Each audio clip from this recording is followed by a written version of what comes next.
Today we're tackling refrigerant sales restrictions and the significant financial penalties involved, a key area on your EPA 608 exam. The fundamental rule you must know is that the sale of both ozone-depleting refrigerants and their substitutes, like HFCs, is restricted to certified technicians only. This means you need your Section 608 certification card to purchase refrigerants intended for use in stationary refrigeration and air conditioning equipment.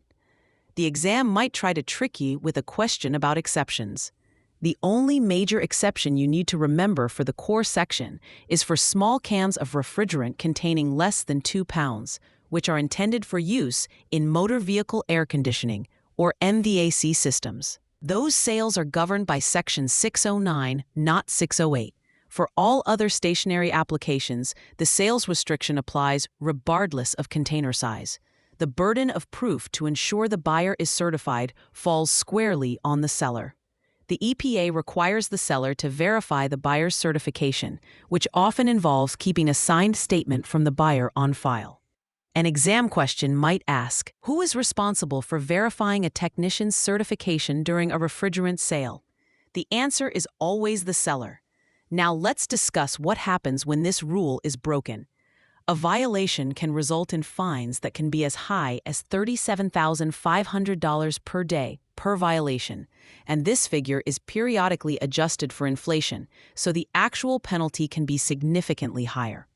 This leads to one of the most interesting parts of this rule, the bounty program. To help enforce these regulations, the EPA offers a reward of up to $10,000 for information that leads to a penalty or conviction against a violator.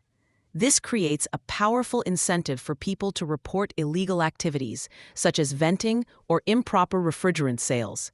Here is a classic exam trap. A question might describe a scenario where a technician reports their own company for illegally selling refrigerant to uncertified individuals. It then asks who is eligible for the reward. The correct answer is the person who provided the tip, the whistleblower, not the company or anyone else involved.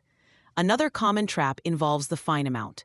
The exam may present several dollar figures as options. Remember the base figure of $37,500 and that it's applied on a per-day, per-violation basis. To help remember these key points, use this phrase, certified buyers only, sellers verify, or a $10K tip leads to a $37K fine. This connects the core rule, the seller's responsibility, the $10,000 bounty, and the $37,500 base fine. For free practice questions, AI-powered explanations, and more exam prep tools, visit openexamprep.com. That's openexamprep, all one word, .com.